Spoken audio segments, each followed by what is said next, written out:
al-khuluqul hasan zinatul insan fi nafsihi, bahwa perhiasan seseorang itu adalah yang paling indah adalah perhiasan dari sisi khuluqul hasan atau akhlak yang baik. Jadi perhiasan yang dimiliki oleh seseorang sesungguhnya yang paling menyejukkan hati orang tua, menyejukkan hati seorang guru itu adalah memiliki anak yang mempunyai akhlak yang baik. Itu adalah satu-satunya ya perhiasan yang ada pada anak-anak kita yang membuat kita bahagia. Maka yang disebut qurratul a'yun ya menjadi penyejuk mata, itu artinya tingkah laku dia, akhlak dia, ketika kita melihatnya kita selalu menjadikan ridho terhadap anak tersebut. Maka kalau kita melihat orang anak kayak gitu itu seneng rasanya. Itulah qurratul a'yun. Kemudian ya menjadikan sebab dicintai oleh teman-temannya, saudara-saudaranya, kerabatnya, itu adalah penyebab utamanya adalah husnul khuluq atau bagusnya akhlak. Kemudian lanjutannya, ya bunayya, wahai anakku, apabila lam tuzayyin, kamu tidak menghiasi, zayyana yuzayyinu, apabila kamu tidak menghiasi ilmaka, ilmumu, bikaromi akhlakika, dengan kemuliaan akhlakmu,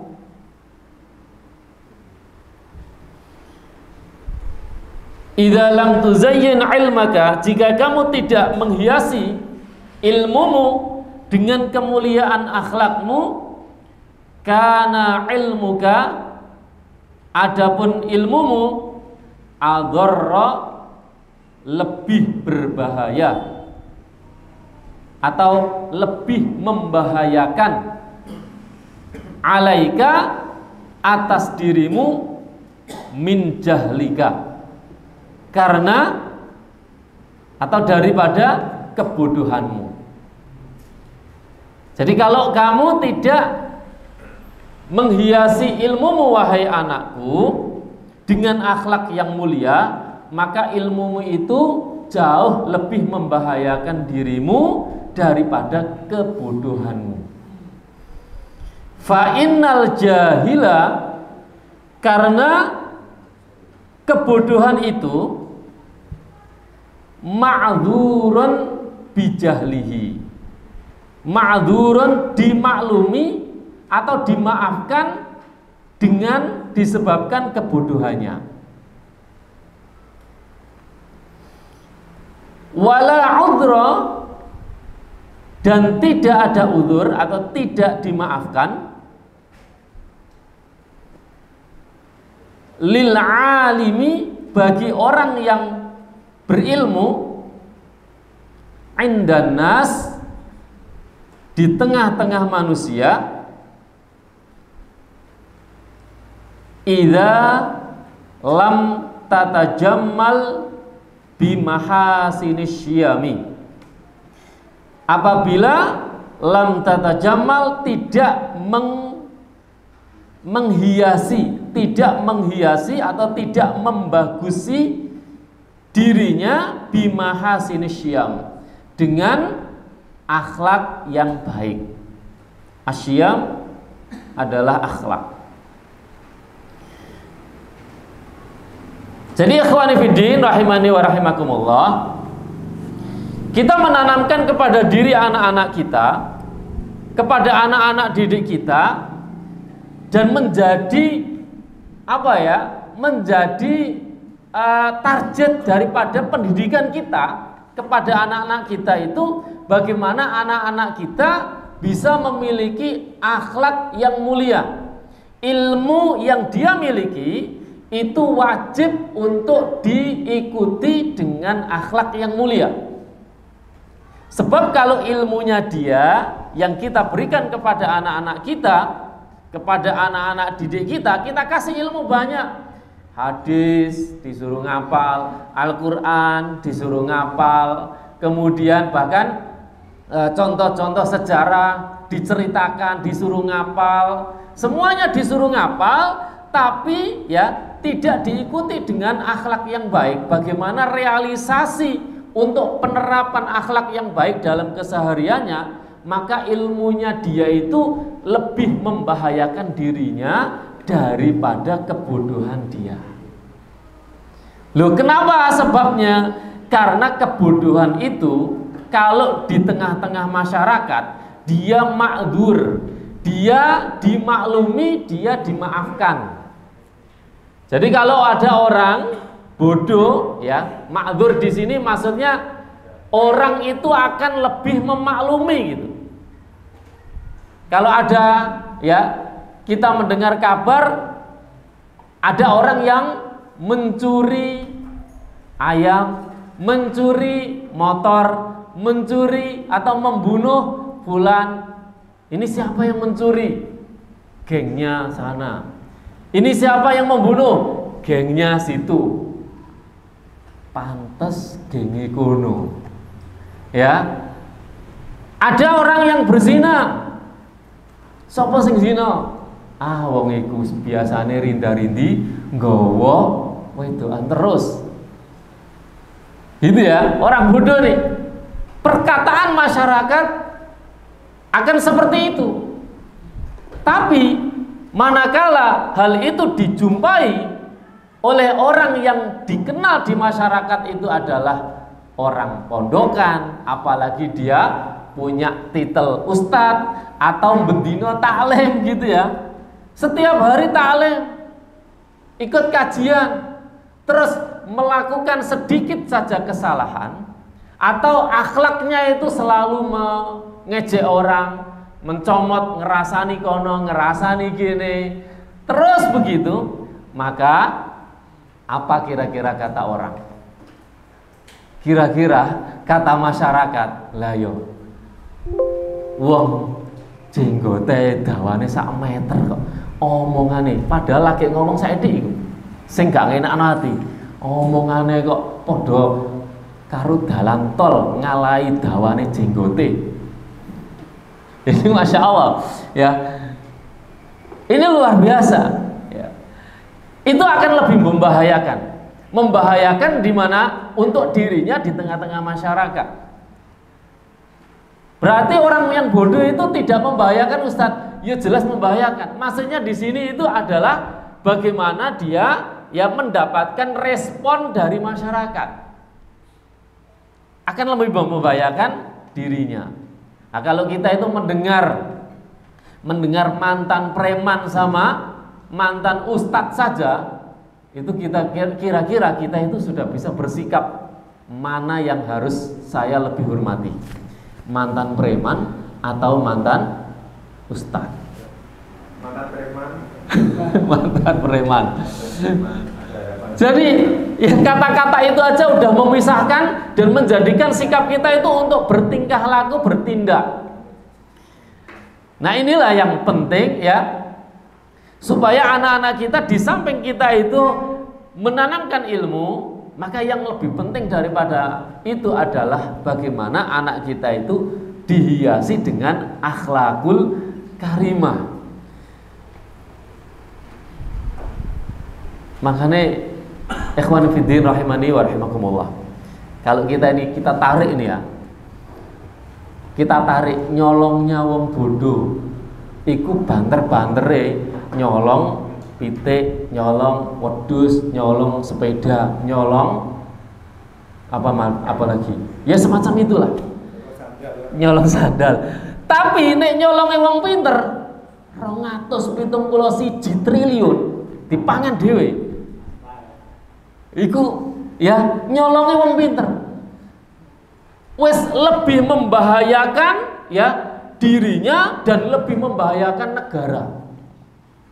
Ini masya Allah mengerikan.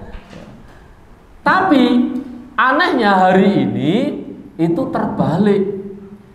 Sikap kita dengan orang yang mencuri sepeda motor, dengan orang yang mencuri 271 triliun, itu sudah kebalik sikapnya hari ini. Yang mana yang lebih dihormati?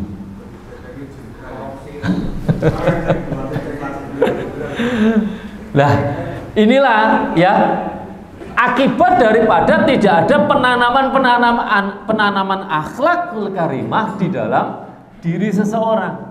Maka sejak dini itu anak-anak kita itu ya akhlakul karimah itu harus betul-betul ditanamkan. Wong Nabi itu loh, ikhwani fiddin rahimani wa rahimakumullah.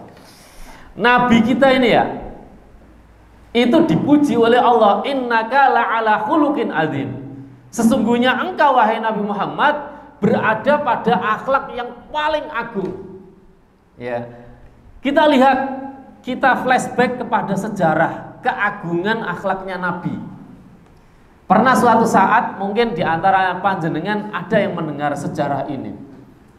Seorang Yahudi ya yang berada di kota suci Madinah ini ada pengemis ya. Pengemis ini adalah orang Yahudi. Nah, setiap hari kebiasaan Nabi ini selalu memberikan ya sesuatu kepada orang Yahudi ini. Entah itu diberikan makan, diberikan uang. Tidak hanya itu, tidak cukup hanya memberikan, tapi ya Nabi ini selain dia memberikan uang dan memberikan makanan, dia pun menyuapi orang Yahudi itu. Karena orang Yahudi ini buta, disuapin terus. Maka orang Yahudi ini selalu merindukan kedatangan orang ini. Sedangkan orang Yahudi ini nggak tahu bahwa yang selalu memberikan setiap hari makanan dan menyuapinya itu adalah Nabi. Setiap hari dirindukan kedatangannya. Maka di saat suatu hari Nabi SAW meninggal dunia, maka tidak datang lagi Nabi itu. Maka orang Yahudi ini, pengemis ini, dia selalu merindukan di mana orang itu nggak datang, orang yang begitu paling baik di dunia kok nggak datang, dicari-cari. Selang berapa harinya kebiasaan baik Nabi ini diteruskan sama sahabat yang terbaik setelah Nabi, Abu Bakar As-Siddiq. Diteruskan. Nah, Abu Bakar As-Siddiq ini selalu mencontoh apa yang dilakukan Nabi. Dikasih uang, dikasih makanan, disuapin. Terus ya, ketika itu orang Yahudi buta ini setiap disuapin karena dia ini nggak seneng dengan Nabi ya. Dulu ketika Nabi waktu nyuapin pun selalu dihina-hina seperti itu. Mas, kamu tahu Muhammad itu begini-begini, dihina begitu terus dihina. Nah, Abu Bakar hatinya itu tidak seperti hatinya Nabi. Ketika mendengar bahwa Yahudi sengkere, buta, ngemis meneh, gitu ya, selalu menghina teman baiknya, dihina-hina di depan Abu Bakar. Maka ya ndulangi Abu Bakar ora kaya sadurunge. Ketika dihina temunya, maka dulangi kasar. Gitu ya. Karena hatinya itu nggak sama dengan hatinya Nabi. Maka Yahudi ini tadi bilang, "Lulu, mas, kamu kok seperti ini? Kamu berarti bukan orang yang dulu yang nyuapin saya. Wong yang nyuapin saya itu selalu nyuapinya dengan lemah lembut dan penuh dengan kasih sayang kok. Kamu kok nyuapinya gini?" Kata Abu Bakar, "Ya, emang aku bukan orang yang biasanya datang kepadamu." Loh, terus kemana orang itu yang datang kepadaku setiap harinya? Dia sudah meninggal. Emang dia siapa? Dia adalah setiap hari yang memberikan kamu uang, memberikan kamu makan, dan menyuapi kamu. Dan di saat bersamaan dengan itu pun kamu selalu menghina-hina dia. Dialah Nabi Muhammad SAW. Maka ketika dikabari itu, Yahudi ini langsung syahadat dan menangis merangkul Abu Bakar masuk Islam. Di mana akhlak manusia yang sampai segitunya saat ini. Ketika jenengan itu memberikan sesuatu kepada orang yang jenengan berikan menghina panjenengan, sikap jenengan kira-kira gimana? Wes dikei ngenyak meneh ya. Pray. Orang kok pray bisa jadi dituntut itu. Masya Allah. Inilah akhlakul karimah, itu jauh lebih penting dan bisa lebih menyentuh hati kepada orang lain ketika kita dakwah itu dengan disertai akhlakul karimah. Tapi kalau nek wong ceramah terus, taklim terus, tapi ketemu wong iku orang beradab, saya yakin tidak akan bisa diikuti ilmu-ilmunya, tidak bisa dicontoh ya akhlak-akhlaknya. Nah ini, maka ikhwani fiddin, mari kita tanamkan kepada anak-anak kita untuk menghiasi dirinya dengan akhlakul karimah. Ya bunayya, wahai anakku, la ta'tamid, jangan kamu bergantung.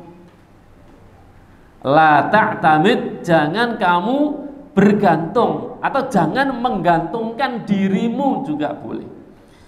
Ala muraqabati, atas kedekatanmu padaku. Ala muraqabati laka, atas kedekatanku kepadamu.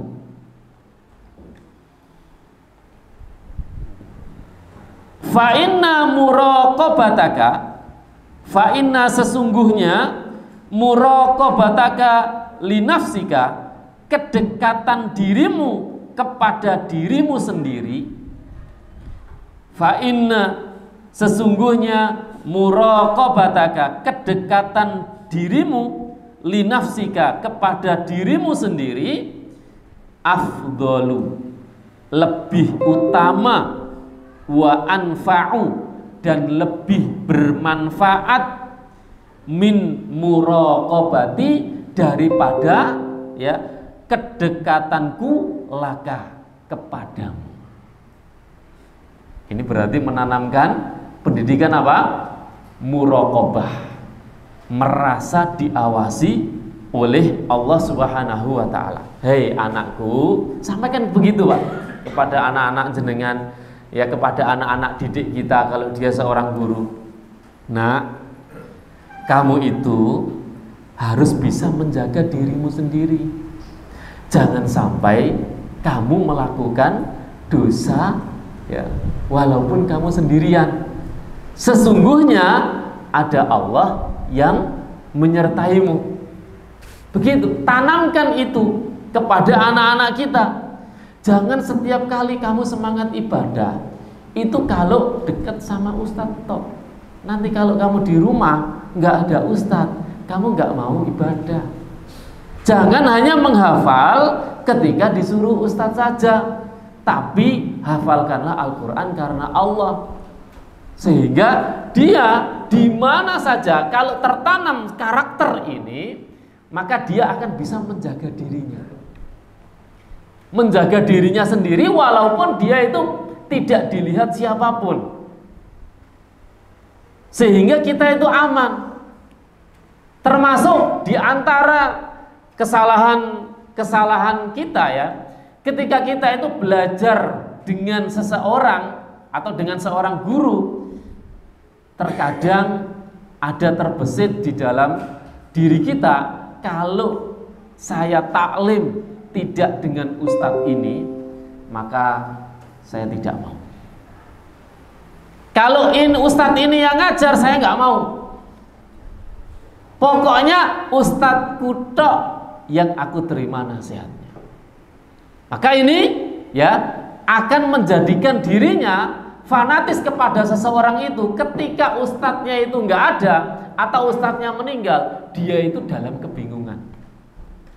Dia bersandar kepada siapa yang dianut sudah tidak ada lagi. Maka bersandarlah hanya kepada Allah dan Rasul-Nya yang kebenaran itu mutlak. Maka fanatis terhadap seorang ustadz itu tidaklah diperbolehkan.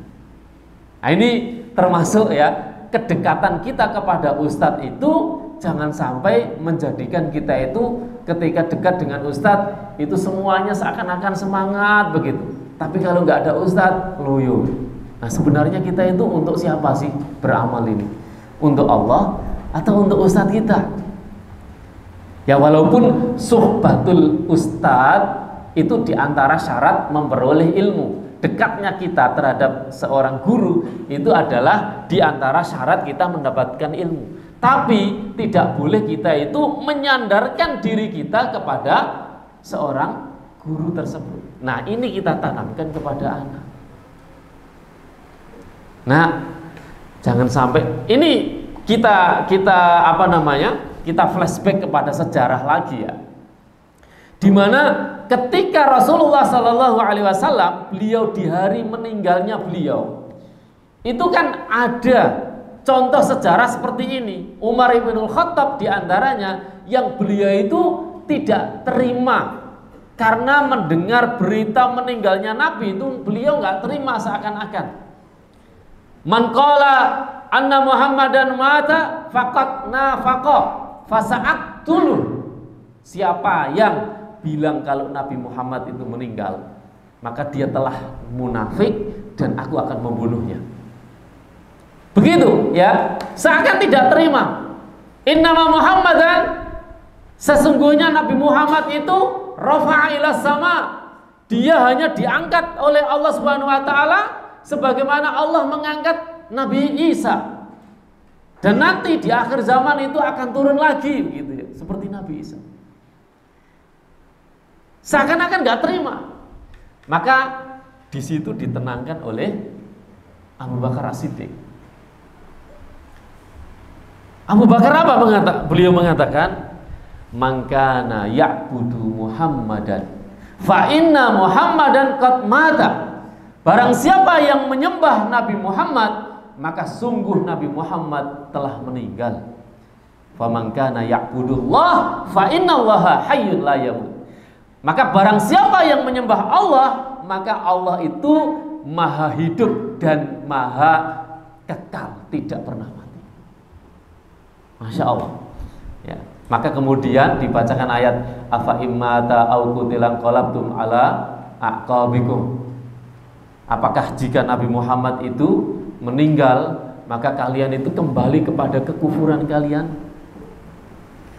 Nah, ini diantara ya, mengajarkan sejarah ini mengajarkan kepada kita ya, orang yang terbaik pun ya, Nabi Muhammad SAW itu kita ketika beliau itu meninggal, kita disuruh untuk legowo dan menerima apa kenyataan itu. Apalagi sekedar seorang ustadz, seorang guru ya, yang tidak tentu kemutlakan kebenarannya.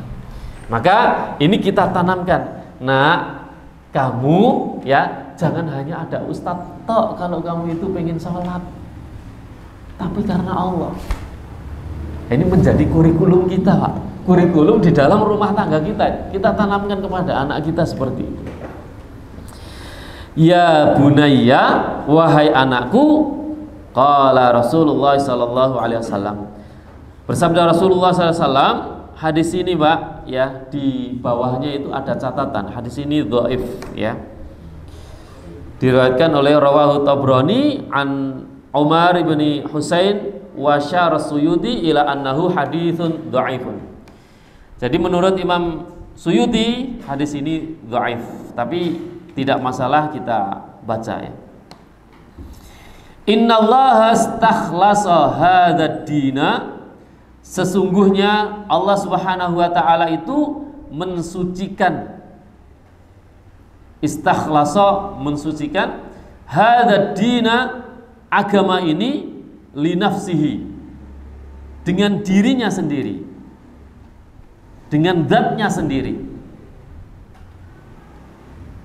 Jadi agama ini betul-betul suci, bagus bagus, suci. Wala yasluhu lidinikum, dan tidak cocok lidinikum bagi kalian illa sakha'u wa husnul khuluqi, kecuali kedermawanan dan bagusnya akhlak.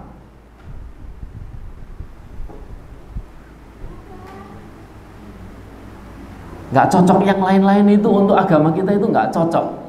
Akhlak yang buruk nggak cocok, ya. Akhlak yang selalu menyakiti orang lain nggak cocok. Yang cocok itu apa? Kedermawanan dan husnul khuluq, bagusnya akhlak. Ala fazayyinu dinakum bihima, ketahuilah hendaklah kalian fazayyinu, hiasilah agama kalian, fazayyinu dinakum, hiasilah atau perindahlah agama kalian bihima, dengan keduanya, dengan kedermawanan dan husnul khuluq, bagusnya akhlak.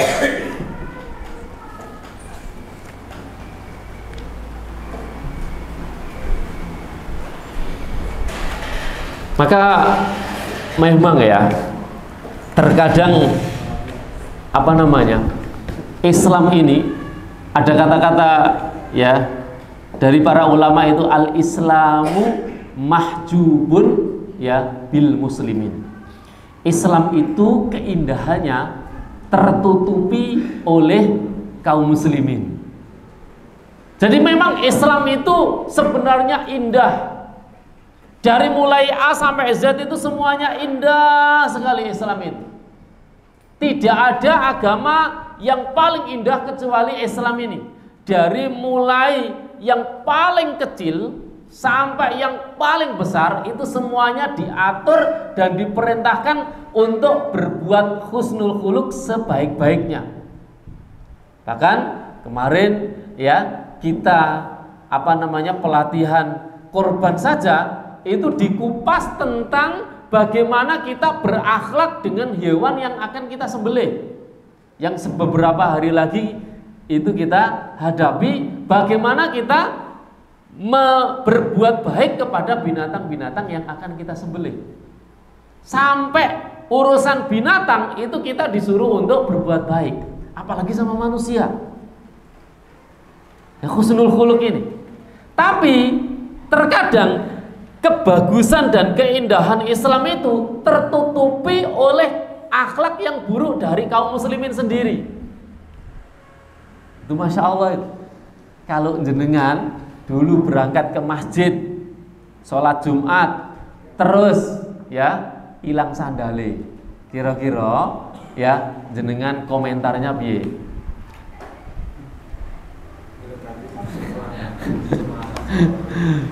Sandal hilang ning masjid.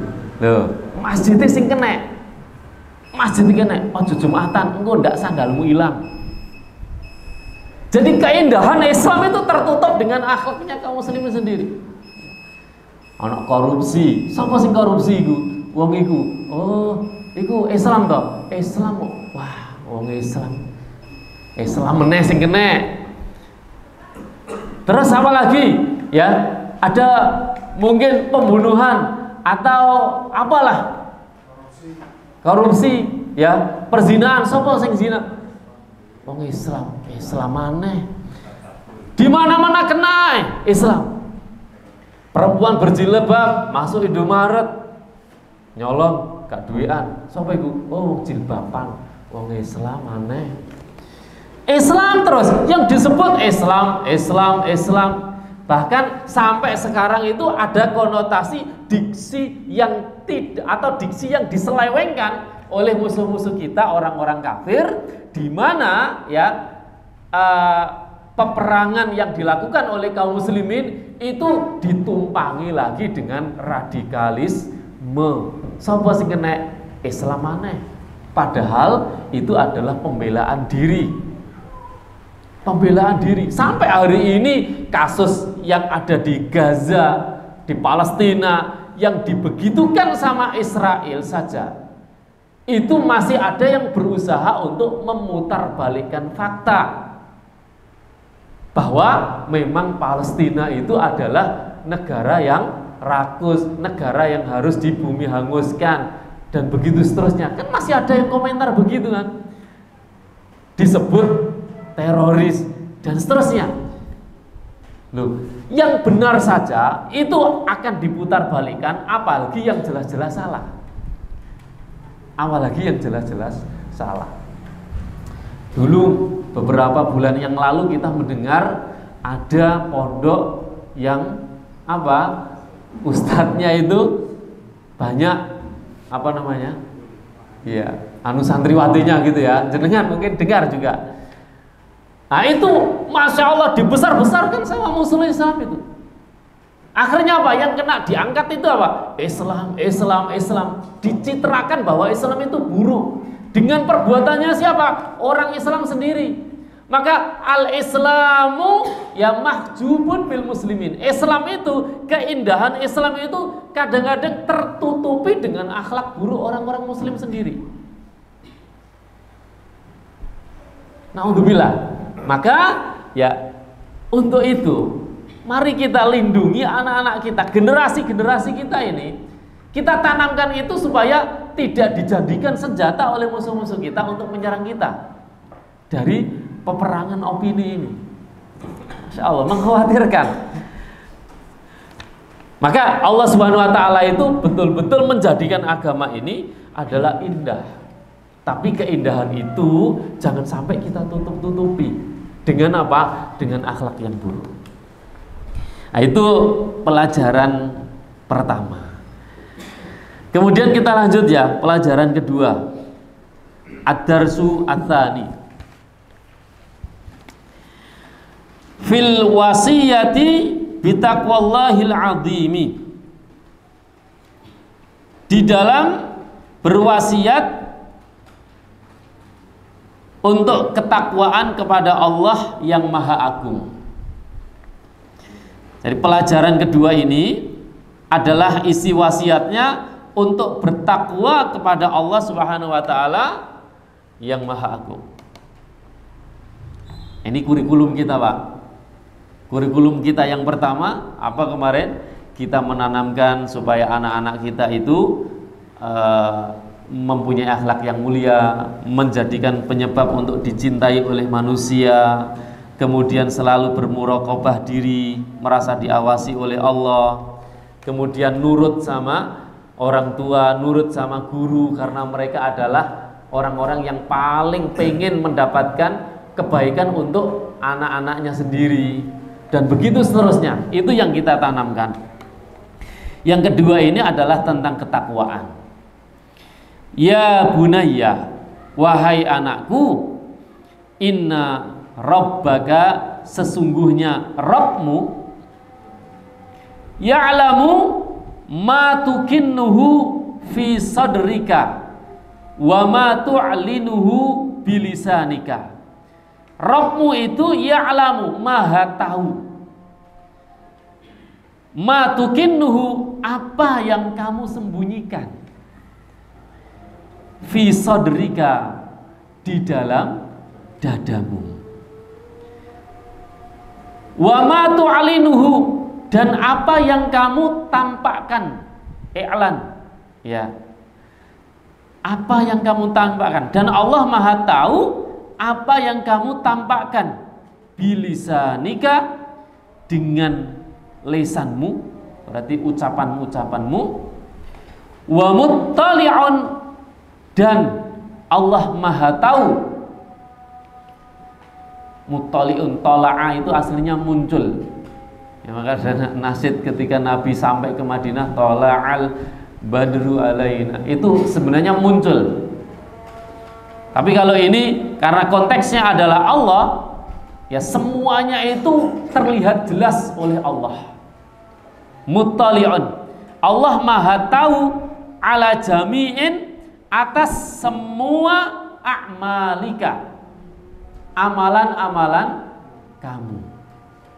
Nah, ini berarti kalau kita menanamkan karakter ini kepada anak kita, kita harus memahamkan kepada anak kita bahwa Allah punya nama dan sifat apa?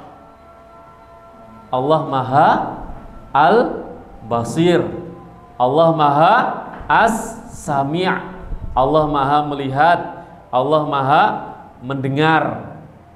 Itu kemarin sudah kita pelajari di Asmaul Husna. Termasuk Allah Al-Khabir, Allah Maha mengetahui segalanya, Allah Al-Alim, Maha tahu. Nah, itu semuanya adalah masuk di dalam karakter-karakter yang disebutkan di situ. Wahai anakku, ya sesungguhnya Rabbmu itu Maha tahu apa yang kamu sembunyikan dalam dadamu. Dalam dada ini maksudnya adalah niat, sesuatu yang tidak tidak ditampakkan di dalam hati sesuatu. Yang kedua, makna apa yang kamu sembunyikan adalah amalan-amalan atau perbuatan-perbuatan yang tidak ada orang lain yang tahu, tapi hanya Allah yang tahu. Nah, termasuk kemarin ya hadis dari Thauban kemarin yang kita sebutkan, itu adalah ancaman bagi manusia yang dia melakukan amalan zahir, melakukan sebuah kemaksiatan, ya, kemaksiatan, tapi kemaksiatan ini dilakukan sendirian, di dalam kamar sendirian, nggak ada orang lain yang tahu. Termasuk Allah itu Maha tahu itu.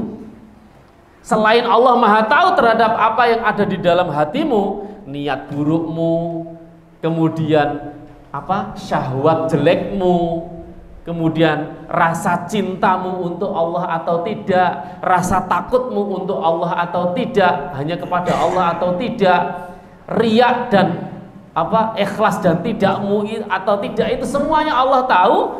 Dan Allah pun Maha tahu ketika kamu sendirian, nggak ada orang yang lihat.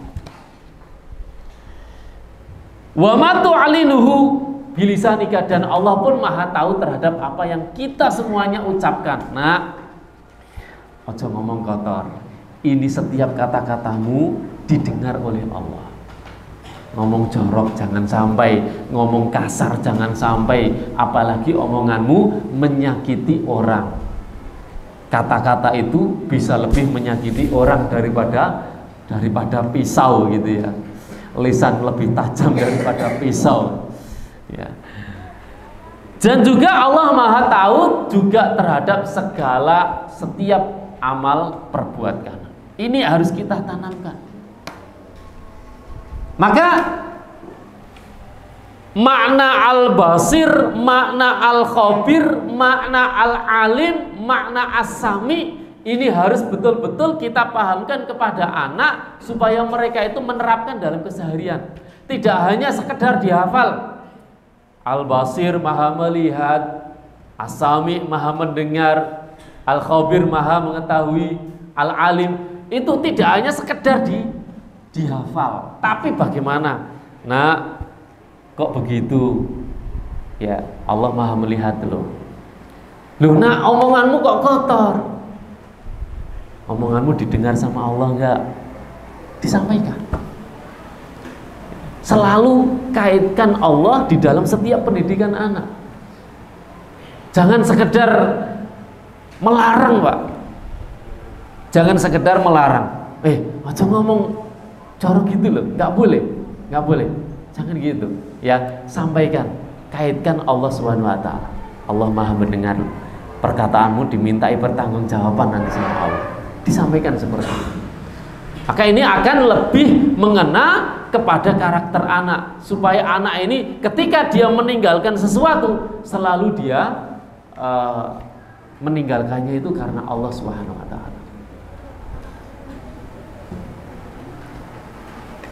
Fattaqillaha, maka bertakwalah kepada Allah. Bertakwalah kepada Allah. Kenapa bertakwa?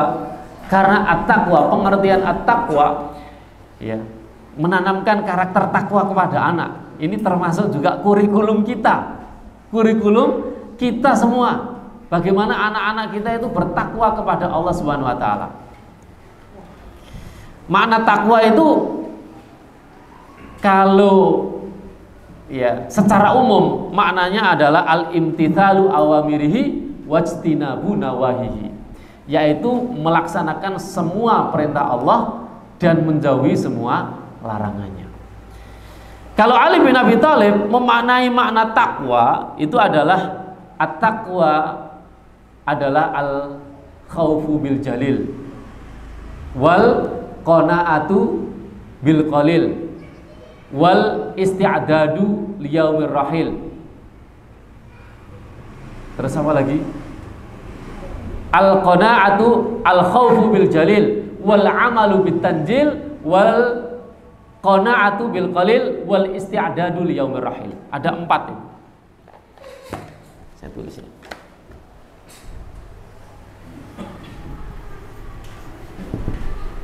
At-taqwa menurut Ali bin Abi Thalib ada 4. Yang pertama adalah al-khaufu bil jalil.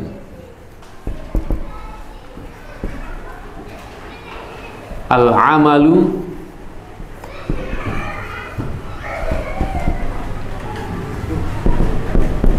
bit tanzil.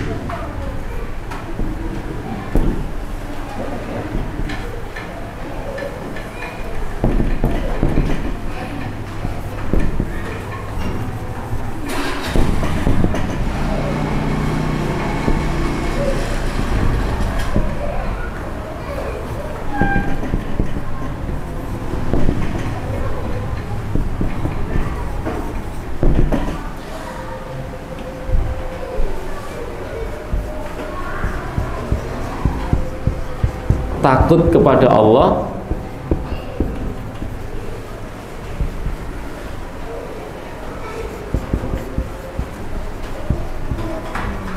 mengamalkan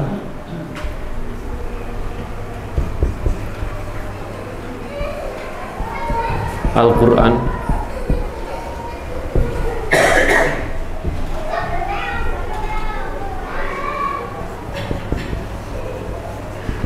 menerima pemberian Allah.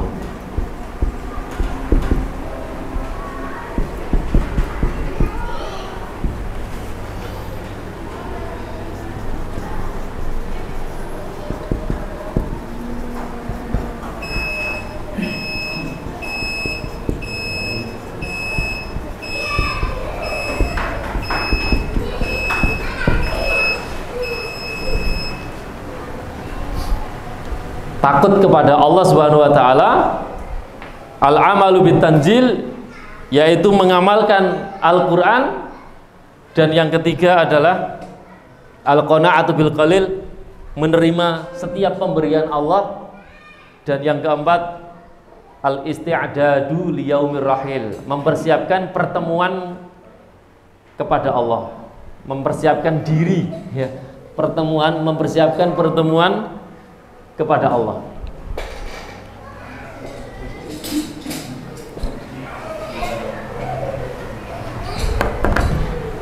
Maka di sini pesannya adalah fattaqillah.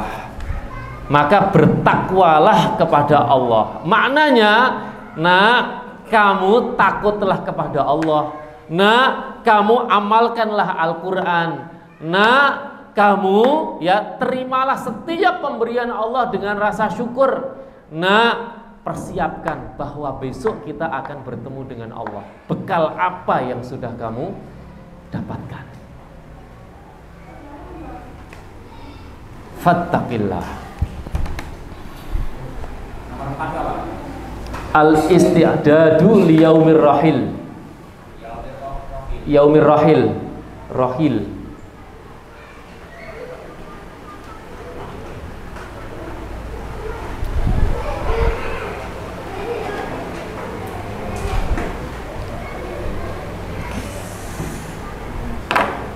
Mungkin sampai sini dulu ya. Barangkali ada yang mau ditanyakan.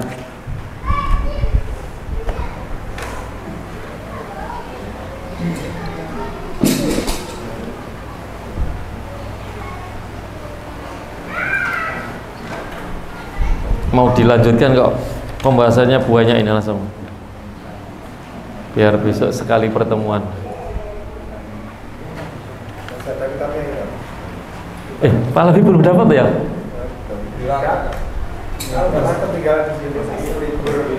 Oh, iya ya, masih ada. Masih ada kok. Insyaallah apa besok atau nanti tak carikan insyaallah. Hah? Ali bin Abi Thalib.